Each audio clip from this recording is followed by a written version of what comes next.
Hello, everyone. This is Dustin DaHusky, and today is December 31st, 2019. This marks the last day of the year of 2019, but this also is the last day of this decade. And, well, I have to say, there's been a lot I have done in the last decade. As well, I mean, there's a lot of things I've done in life in this past decade that I feel quite accomplished doing. But I'd have to say the one thing that actually sticks out the most is being involved in the fandom. Now, short history. It's not meant to be a very long video, but I discovered the fandom in 2002, but I really didn't become that active until 2010. So, I mean, 18 years in, but I'm actually celebrating. Well, next June of this upcoming year, I'll be celebrating 10 years as an active furry. And my first con, MFF 2010, may not have been the best choice for my first con, but you know what? There weren't many cons back then. In the last 10 years, there are more cons in this area. Probably more cons now than there has been 10 years, and obviously 10 years before that too. So, the fandom actually grew quite a lot. And, well, my involvement in it, well, I don't know what to exactly say. I've, I guess the only thing I can say is I've actually done a lot. At least not in the fandom on a wide scale. I'm still incredibly obscure as it is. But at least I have friends in my local communities, my state community, in the regional communities across many states that do know me. Um, let's actually shout out what I have done the last 10 years as a furry. Well, obviously, been to cons. So there's, of course, MFF. There's IFC. Been at the inaugural start of First Squared. This past year, I actually gone to two new conventions I've never been to before. That was Anthro-Ohio and Furreality, both in Ohio. I had to say, being in new atmosphere was actually kind of cool. It was enjoyable, especially Furreality. I was quite surprised how chill of a con that actually is. It's fantastic. Love to go to that con again sometime in the future as well. Would love to go back to Anthro, Ohio if I can get the time off for it. Um, but most certainly for next year, my con schedule will always be First Squared, because I'm only 10 minutes down the road, and IFC, which is becoming my birthday con. They've been recently in the last few years, they've been falling on my birthday, so I have to make that. Um, let's see. So I've been going to cons, and I would say my very first fur meet, my first official fur meet, was back in January of 2012. It took a few years, but when I got comfortable with driving on the highways and whatnot, I finally went to Lake Area Furry Friends down in Downers Grove, Illinois. That was my very first fur meet ever. And I'm actually quite glad to have gone because I met a lot of my friends there. And I met more Illinois furs down there before I met a lot of Wisconsin fluffs. So initially, my involvement around here, where I live, was zilch until that summer when, I felt bad there was nothing else going on in the state that I knew of. And of course, during then, furry in Wisconsin was incredibly small. I created a Southridge Mall fur meet that lasted 3 months, but still, it was still something. That was my very first ever fur meet. Only 2, 3 other furs actually showed up, but hey, I mean, that's still success. If you have someone to show up, you got something. I organized the very first, and I don't know if they've ever done any consecutive Boo at the Zoos in Milwaukee County, but I was the first one to organize a Boo at the Zoo at Milwaukee County Zoo. I was, of course, the only fursuiter there. It was a lot of fun. Back in the summer of 2012, I felt that there was a need to have a bull meet in Wisconsin. There wasn't any in Madison at this time. That didn't happen then. And I thought it was a good idea to start one up in Wisconsin. I thought, well, Chicago furs probably wouldn't care to go into Wisconsin, but what about Kenosha? Kenosha is only, a small bit away into Wisconsin from Chicago. It's not that far from Milwaukee, so if Milwaukee furs and other Wisconsinites wanted to go, they could surely come. And it wasn't until March of 2013 that that finally happened.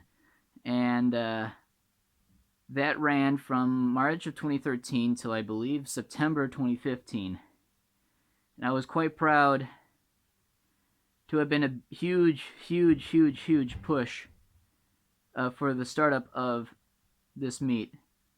It was something I've always wanted to get done. Now, as of right now, the Kenosha Fur Bowl meet is actually now being continued by Via the Cat. She's helped restart the meet. I wish her all the best. And I really can't wait to get back down there and see how things are run. I'm quite glad to see an older meat being brought back from the dead and is being enjoyed by many, many furs once again. I helped run the Milwaukee Denny's meet from late 2012 till about 2015, the spring of 2015. I did that every Thursday at a Denny's restaurant for what, 3 years? About 3 years, about.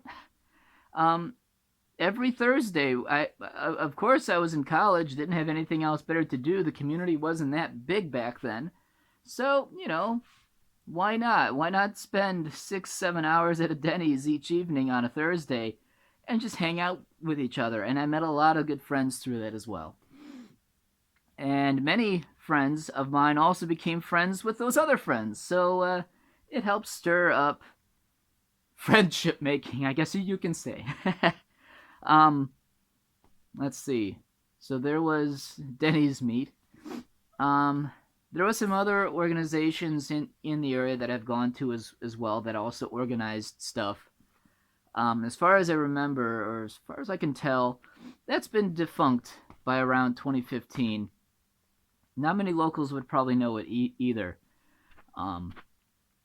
But would have to say, when I wanted to create Seaweed Furs back in September of 2015, which finally came into existence in April of 2016 with a good friend of mine, Kata,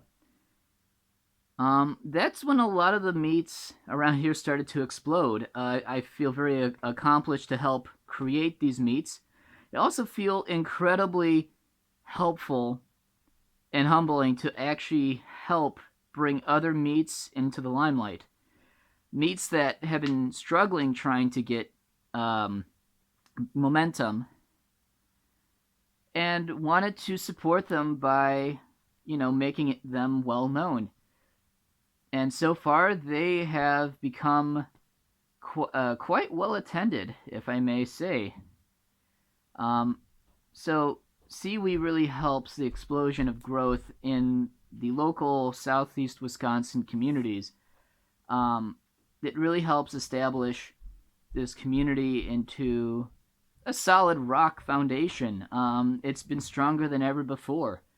Even today with, Back in April of 2016, there were only 10 of us. Now, as of right now, unless we get more at the end of the year, which is tonight, there are 323 members of Siwi. And I never could have ever imagined that we would grow that much. But it's very humbling for me to actually see what a regional community, which back then a lot of people weren't too impressed by the idea of having a community or a sub-community of a state community. People didn't think that was a good idea. Yeah, it turned out to work all right.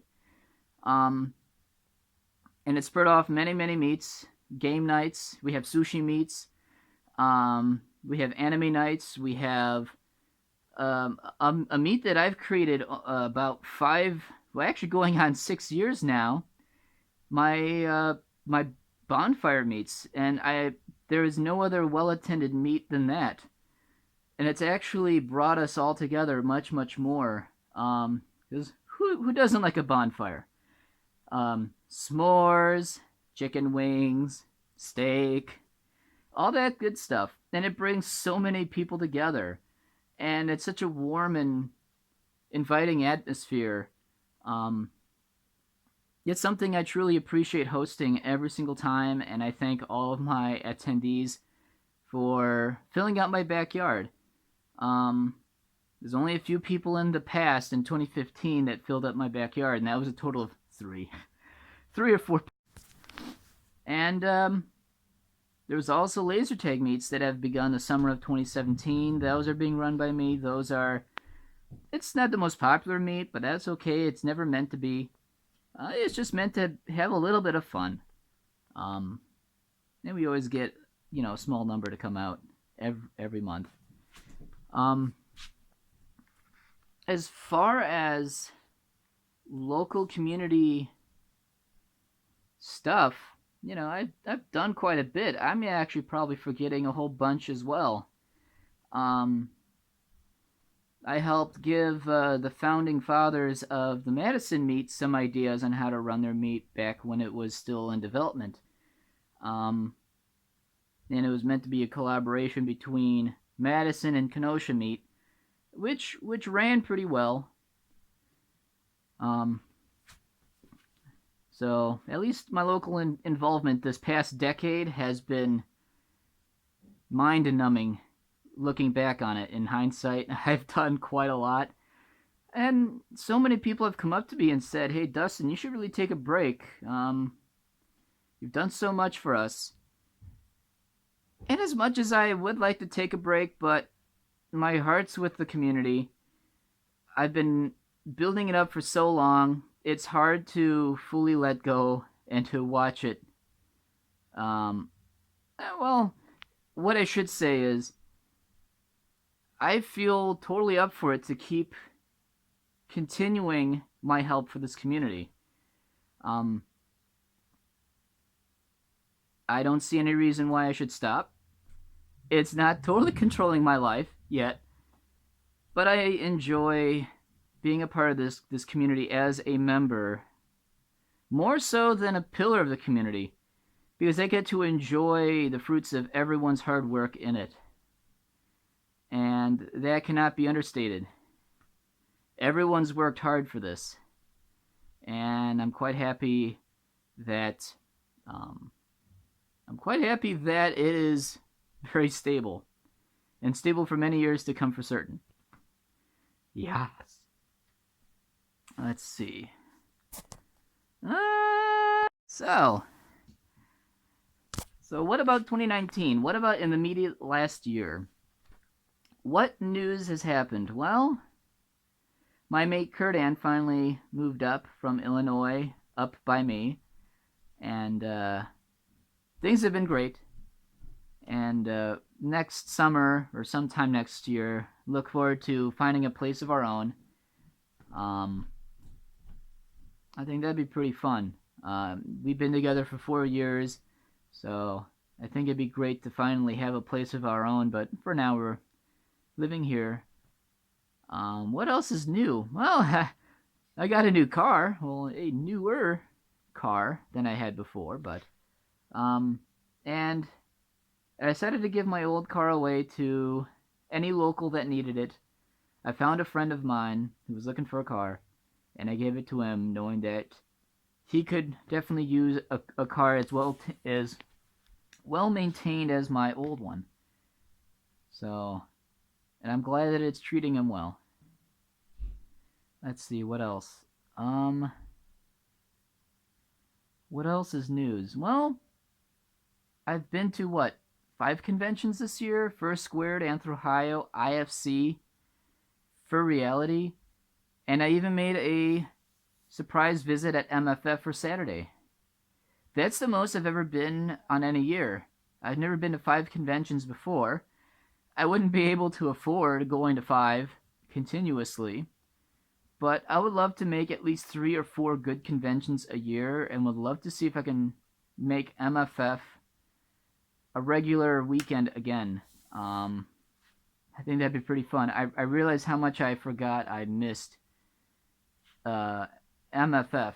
Um, yeah, I'd definitely say MFF was definitely the most fun I've had in a long time at a con, and I haven't been to that one since 2016. I guess to fully conclude all these recaps, what is 2020 like for me? And 2020 for me, I'd like to get a new camera. My Canon XTI Rebel, I think it's from 2006, and it's got over 100,000 shutter clicks, exposures, I guess you could say. So it hasn't failed me, but I definitely have to get something newer, something to take better pictures with, and even take a little bit of video with too. I'd like to get a new microphone, and if I get extra money along the way, then I would like to get a nice camcorder to do better videos than using my smartphone, or even longer videos than on a DSLR. That would be nice, but that'd be kind of that's a wish list for me. My personal project that I like to get into is I absolutely love history, as you could probably tell. Reenactor since 2017. No, wait, not 2017. 2007. Let's just say that. From 2007, been a reenactor since then. Been reading up and studying history since the year 2000. That, almost 2 decades of absorbing the material.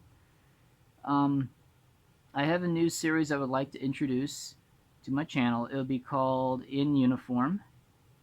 It'd be a series about, well, 20th century uniforms from 1900 to 1950.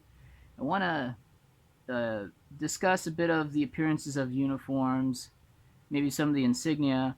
The whole inspiration to this is we've had a lot of family photos of men in uniform, but we actually don't know what time period or what country they were in when they were serving. We had no information.